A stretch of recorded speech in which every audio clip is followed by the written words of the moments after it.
Um filhote nasce na aldeia Hadzabe. Antes mesmo de abrir os olhos, seu destino já está traçado. Ele não será um animal de estimação, não terá coleira nem casa confortável. Em poucos meses, esse cão vai precisar olhar nos olhos de um leopardo faminto e não fugir. Vai precisar latir contra um leão macho de 200 quilos e manter a posição. É assim há mais de 50 mil anos. É assim que os últimos caçadores-coletores da África criam seus cães. Pensa na situação deles. Você acorda antes do sol nascer. Não existe geladeira com comida esperando. Não existe mercado na esquina. Se você não caçar hoje, não come. Simples assim. E a savana africana não perdoa erros. Um javali pode rasgar sua barriga com as presas. Uma cobra pode envenenar seu sangue em segundos. Um leopardo pode atacar sem aviso do alto de uma árvore. É nesse ambiente que os Hadzabe precisam encontrar proteína para alimentar suas famílias. E é por isso que desenvolveram uma aliança, que desafia a lógica comum sobre a relação entre humanos e cães. O território ocupado pelos Hadzabe cobre aproximadamente 4.000 quilômetros quadrados. Para ter uma ideia, isso equivale a mais de 2 vezes o tamanho da cidade de São Paulo. Nessa vastidão de savana, rochas e florestas secas, a tribo se divide em pequenos grupos de 20 a 30 pessoas que se movimentam constantemente seguindo a disponibilidade de caça e água. Cada grupo mantém entre 5 e 8 cães adultos treinados para a caça, além de filhotes em diferentes estágios de desenvolvimento.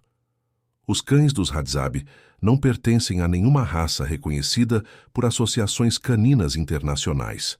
São animais de porte médio, geralmente pesando entre 15 e 25 quilos, com pelagem curta, que varia do amarelo ao marrom escuro. Suas orelhas ficam eretas, sempre alertas. Seus corpos são magros, quase esqueléticos para olhos ocidentais acostumados com cães bem alimentados. Mas essa aparência engana. Por baixo daquela pele esticada, existe uma musculatura densa, construída por gerações de seleção natural implacável. Geneticamente, esses animais descendem de linhagens africanas antigas, que nunca foram cruzadas com raças europeias ou asiáticas. Estudos recentes de DNA canino identificaram que os cães dos Hadzabe mantêm características genéticas que desapareceram em praticamente todas as outras populações caninas do mundo. São fósseis vivos, representantes de uma época em que a relação entre humanos e cães estava apenas começando a se formar. Quando uma cadela da tribo dá à luz, os filhotes enfrentam seu primeiro teste de sobrevivência imediatamente. Não existe incubadora, não existe veterinário de plantão. A mãe cuida da ninhada no chão da savana, exposta ao calor do dia que pode ultrapassar 40 graus e ao frio da noite que frequentemente cai para menos de 10 graus. Dos 6 ou 7 filhotes que nascem em média, apenas 3 ou 4 chegam à fase adulta. Os mais fracos simplesmente não resistem. Parece cruel para as sensibilidades modernas, mas os Hadzabe entendem algo fundamental. Um cão que não sobrevive aos primeiros meses jamais sobreviveria a um encontro com um leopardo. A partir da 3ª semana de vida, quando os filhotes começam a enxergar e caminhar, a tribo inicia um processo de observação cuidadosa. Os caçadores mais experientes visitam a ninhada diariamente, geralmente ao amanhecer e ao entardecer. Observam quais filhotes se alimentam primeiro, quais disputam espaço com os irmãos, quais reagem a ruídos súbitos, quais demonstram curiosidade em vez de medo quando um humano se aproxima. Essas observações aparentemente simples carregam décadas de sabedoria acumulada. Os Hadzabe sabem exatamente o que procurar. Um filhote que recua quando ouve um barulho forte provavelmente vai fugir quando um leão rugir. Esse animal pode ser útil para outras funções, talvez como companhia para crianças ou idosos, mas nunca será um cão de caça. Já o filhote que levanta as orelhas, inclina a cabeça e caminha na direção do som, demonstra o temperamento necessário. Curiosidade supera medo. Investigação supera fuga. Esses são os traços que os Hadzabe buscam desde o primeiro mês de vida. Como é possível prever o comportamento de um cão adulto observando um filhote de poucas semanas? A resposta está na experiência acumulada por centenas de gerações. Os Hadzabe não possuem registros escritos, mas carregam na memória coletiva padrões comportamentais que foram testados e confirmados ao longo de milhares de anos. Quando um ancião diz que determinado filhote será um bom caçador, essa previsão não vem do acaso. Vem de observações idênticas feitas por seu pai, seu avô, seu bisavô, numa cadeia ininterrupta que remonta à pré-história. Os anciãos da tribo, homens e mulheres que já viram mais de 60 estações de chuva, são os guardiões desse conhecimento. Eles lembram de cães específicos que viveram há 40 anos. Lembram das características dos pais e avós daquele filhote que está sendo avaliado agora. Essa memória genealógica canina permite previsões surpreendentemente precisas sobre o potencial de cada animal. Existe um processo que os Hadzabe chamam de leitura do filhote. Um ancião experiente segura o jovem animal nas mãos, observa seus olhos, sente a tensão de seus músculos, analisa como ele reage ao toque humano. Esse exame dura apenas alguns minutos, mas condensa décadas de observação em um diagnóstico rápido. O ancião, então, declara suas conclusões para o grupo. Este será um líder de matilha, aquele será um rastreador excepcional. O outro servirá melhor como guardião de acampamento. Quantas vezes essas previsões estão corretas? Os próprios Hadzabe estimam que acertam em aproximadamente 8 de cada 10 casos, uma taxa de sucesso impressionante quando considera que estão prevendo comportamentos que só se manifestarão completamente mais de um ano depois. Por volta do segundo mês, os filhotes selecionados começam a acompanhar os caçadores em expedições curtas. Não participam da caça ainda. São jovens demais, inexperientes demais, pequenos demais. Mas caminham junto com o grupo, absorvendo informações através de todos os sentidos. Sentem o cheiro das presas, ouvem os comandos que os humanos dão aos cães adultos, observam como os animais mais velhos se posicionam, como reagem a diferentes situações, como se comunicam entre si através de latidos específicos. As expedições curtas duram entre 3 e 4 horas. Os filhotes caminham aproximadamente 8 quilômetros, o suficiente para desenvolver resistência física sem exauri-los completamente. Os caçadores prestam atenção especial ao comportamento dos jovens durante essas saídas. Alguns filhotes demonstram entusiasmo excessivo, correndo à frente do grupo e espantando potenciais presas. Outros ficam para trás, incapazes de manter o ritmo. Os melhores candidatos mantêm posição no meio do grupo, atentos, mas controlados. Essa fase de observação dura aproximadamente 4 meses. Durante esse período, o filhote não recebe nenhum treinamento formal no sentido ocidental do termo. Não existe recompensa com petiscos, não existe punição física. O que existe é imersão total numa cultura de caça. O filhote come o que a tribo come. Dorme onde a tribo dorme.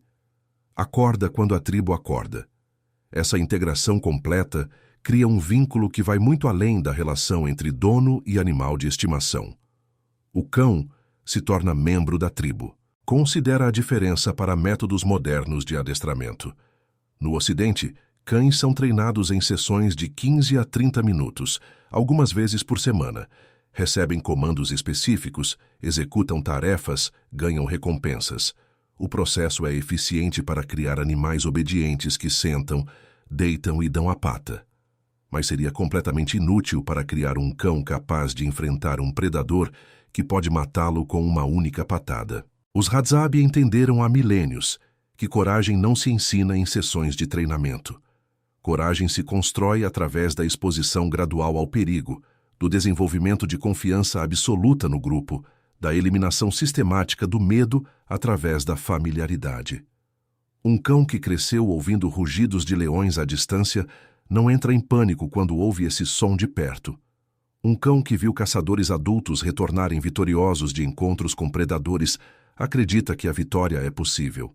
Entre o 6º e o 8º mês de vida, os jovens cães participam de sua primeira caça real.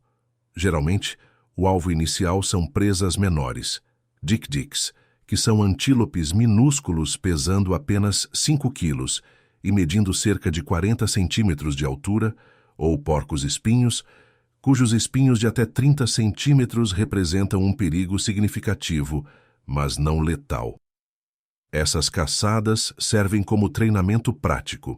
O cão aprende a seguir rastros, a trabalhar em coordenação com outros animais, a responder aos sinais dos humanos, a atacar no momento certo e recuar quando necessário.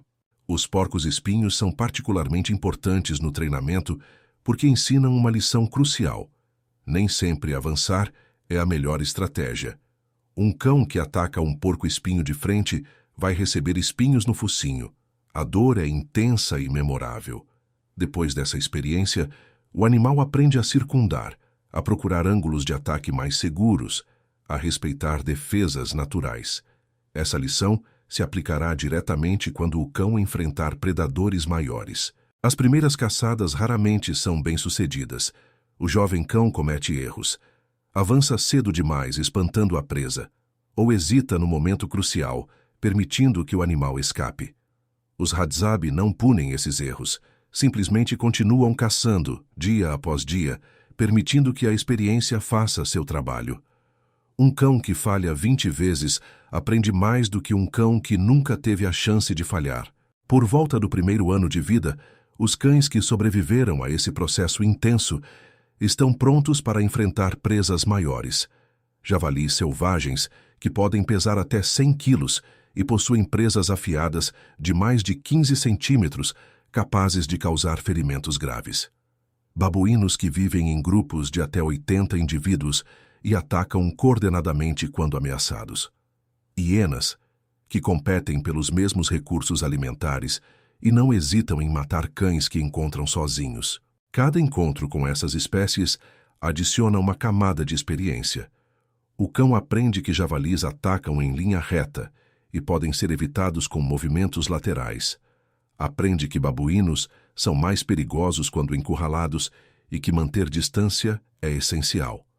Aprende que hienas são covardes quando enfrentadas por grupos e agressivas quando percebem vantagem numérica.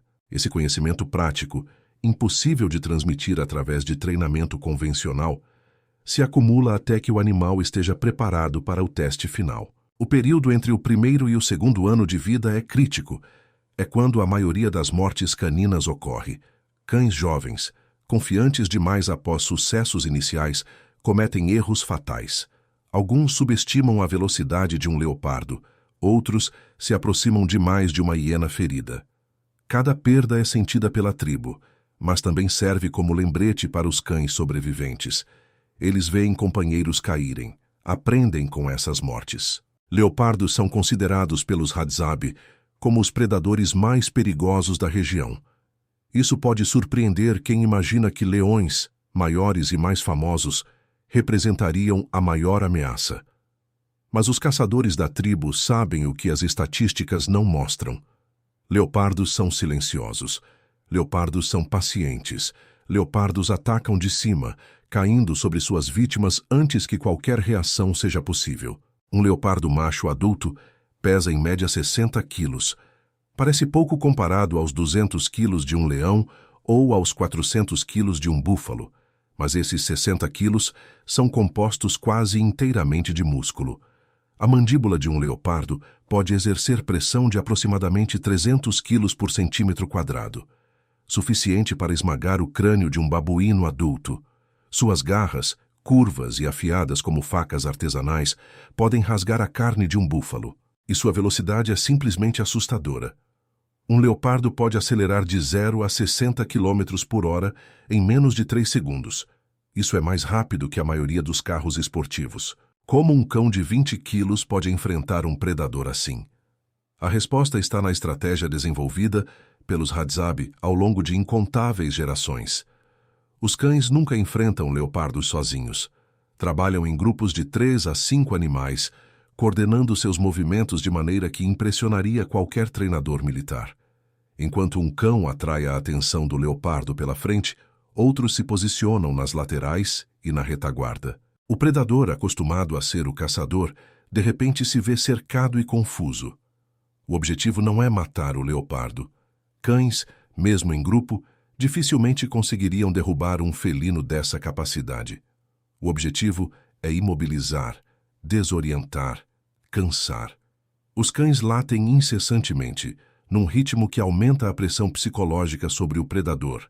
Avançam e recuam em ondas, forçando o leopardo a girar constantemente para acompanhar as múltiplas ameaças. Cada vez que o felino tenta fugir, encontra outro cão bloqueando seu caminho. Essa dança mortal pode durar 15, 20, até 30 minutos. O leopardo, apesar de sua força superior, começa a se cansar. Seus ataques ficam mais lentos, menos precisos. É nesse momento que os caçadores humanos entram em cena. Armados com arcos e flechas envenenadas com seiva de adenium, uma planta africana cujo veneno paralisa o sistema nervoso em aproximadamente 20 minutos, os Hadzabe aproveitam a distração causada pelos cães para disparar a curta distância. Dimensiona o nível de confiança necessário para esse sistema funcionar. Os caçadores humanos dependem completamente dos cães para manter o leopardo ocupado. Um segundo de hesitação canina pode significar um ataque fatal ao humano mais próximo. Os cães, por sua vez, confiam que os humanos vão aparecer no momento certo para finalizar a caça. Essa confiança mútua não se constrói em semanas ou meses. Constrói-se ao longo de uma vida inteira de convivência. Os leões representam um desafio diferente. São maiores, mais fortes, mas também mais previsíveis. Leões não emboscam do alto de árvores. Leões caçam em campo aberto, geralmente em grupos. E leões, ao contrário dos leopardos solitários, podem ser intimidados quando percebem que a presa potencial oferece resistência organizada. Um leão macho adulto pode pesar entre 180 e 230 quilos. Sua juba, que parece apenas decorativa, na verdade protege o pescoço de mordidas durante lutas territoriais. Suas garras medem cerca de 8 centímetros e podem rasgar a carne de uma zebra adulta. Seu rugido pode ser ouvido a mais de 8 quilômetros de distância. É um animal construído para dominar. Quando os cães Hadzabe encontram um leão, a estratégia muda completamente. Em vez de cercar e imobilizar, o objetivo é criar barulho suficiente para convencer o felino de que atacar não vale o risco. Os cães formam uma linha e avançam latindo em uníssono, criando um muro sonoro que ecoa pela savana. Esse barulho atrai outros membros da tribo, que se juntam carregando lanças de 2 metros, arcos com flechas envenenadas e tochas acesas. Observa a psicologia por trás dessa tática. Leões são predadores de emboscada. Preferem presas desatentas, isoladas, vulneráveis.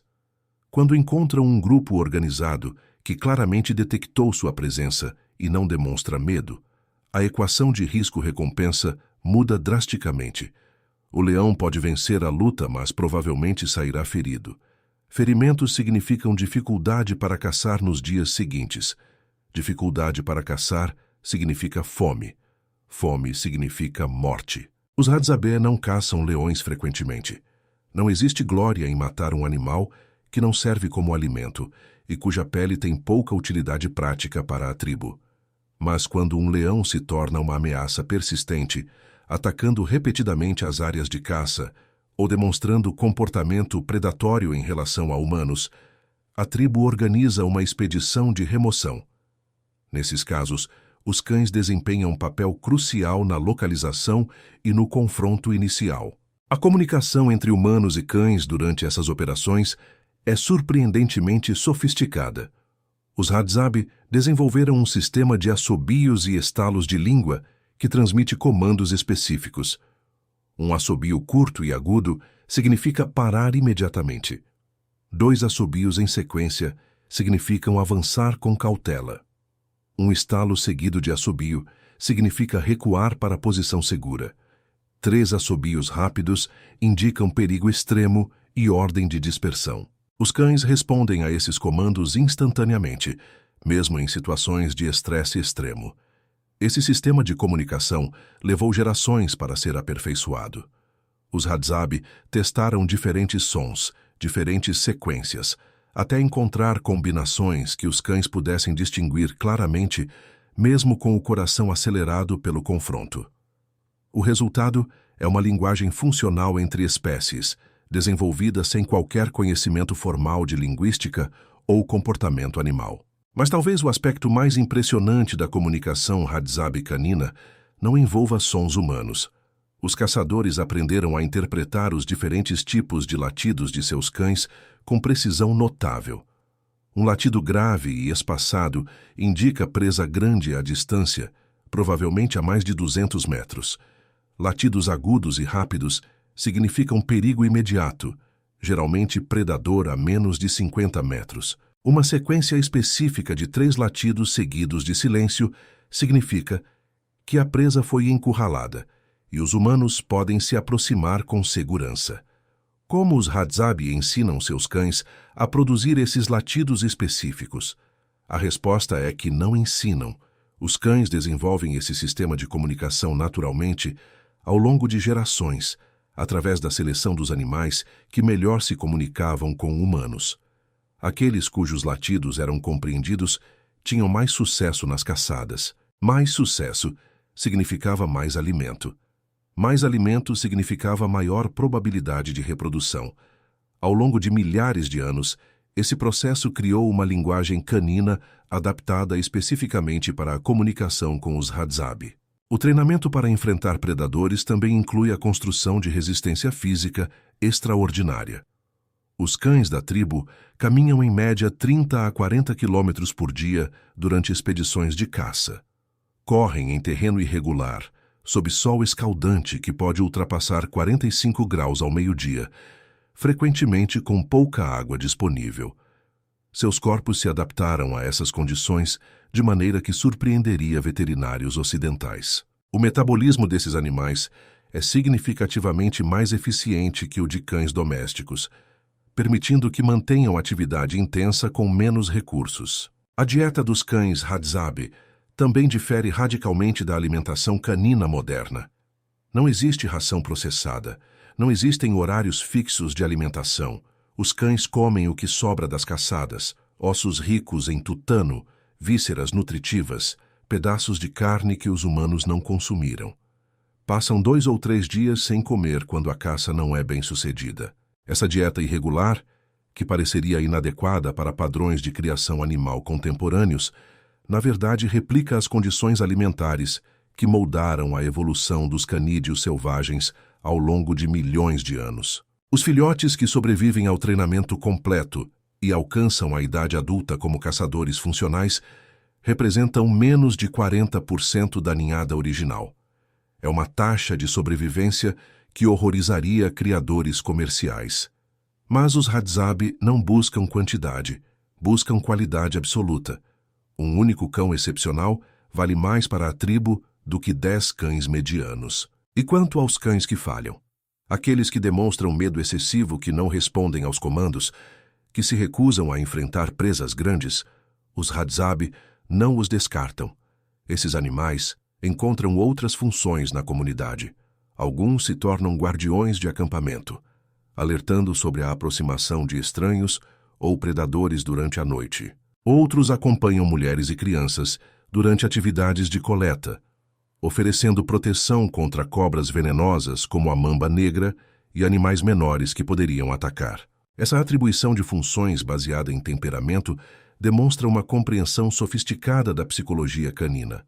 Os Hadzabe reconhecem que nem todo cão foi feito para combater leopardos, assim como nem todo humano foi feito para caçar.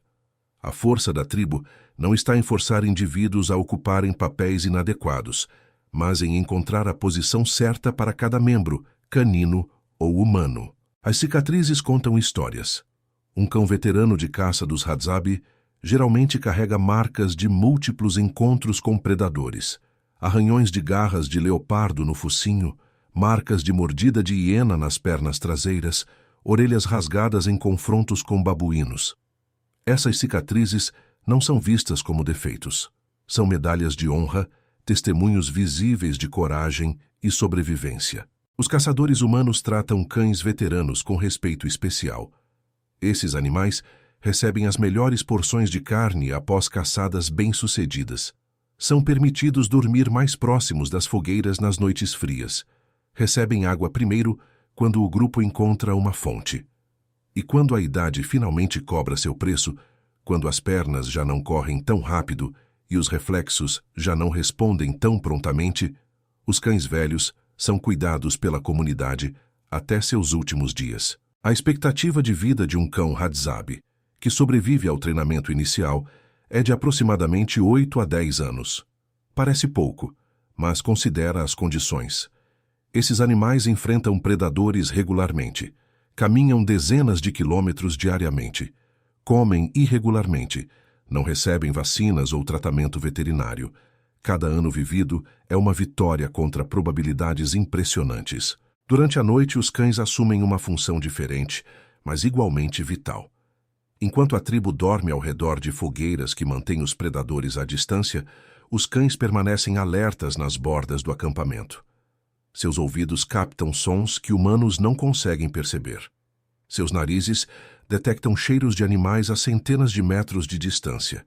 Quando um predador se aproxima demais, os cães começam a latir em uníssono, acordando os caçadores que imediatamente pegam suas armas. Essa vigilância noturna salvou incontáveis vidas ao longo da história dos Hadzabe. Registros orais falam de leopardos que tentaram atacar crianças adormecidas e foram interceptados por cães alertas. Falam de hienas que cercaram acampamentos durante tempestades e foram afugentadas pelo barulho coordenado da matilha. Os cães não dormem profundamente como animais domésticos. Cochilam em turnos, sempre com alguns membros da matilha completamente despertos. A morte de um cão de caça experiente é sentida genuinamente pela tribo. Não existem rituais funerários elaborados, mas existe luto real. Os caçadores mais próximos daquele animal passam alguns dias em silêncio contemplativo. Histórias sobre as façanhas do cão morto são contadas nas noites seguintes ao redor da fogueira. Os Hadzabe reconhecem que perderam não apenas um animal útil, mas um companheiro que arriscou a vida incontáveis vezes ao lado de caçadores humanos. O que os Hadzabe sabem sobre cães que o mundo moderno esqueceu? Sabem que lealdade não se compra com petiscos, mas se constrói através de experiências compartilhadas. Sabem que coragem não é ausência de medo, mas capacidade de funcionar apesar dele. Sabem que a relação entre humanos e cães não precisa ser hierárquica, com um dominando o outro, mas pode ser uma parceria genuína entre espécies diferentes, unidos por necessidade mútua. Hoje, enquanto o mundo moderno debate métodos de adestramento e bem-estar animal, os Hadzabe continuam fazendo o que sempre fizeram. Seus cães não conhecem petiscos industrializados nem brinquedos de borracha. Conhecem o cheiro do perigo. Conhecem o rugido que faz a terra tremer. E mesmo assim permanecem. O que essa tribo ensina não está em manuais de treinamento. Está na relação construída pela necessidade absoluta, pela confiança que nasce quando duas espécies dependem uma da outra para sobreviver mais um dia. Os Hadzabe não criam cães corajosos. Eles revelam a coragem que já existe em cada animal, esperando ser despertada. Talvez o segredo não esteja no método, talvez esteja no propósito. Quando um cão sabe por que precisa lutar, ele luta. Quando um humano confia sua vida a um animal, esse animal responde. É uma lição antiga, simples e profundamente africana. Para nos ajudar a continuar produzindo esses documentários e histórias bíblicas, considere adquirir o nosso e-book, com mais de 50 orações. É uma forma de abençoar este projeto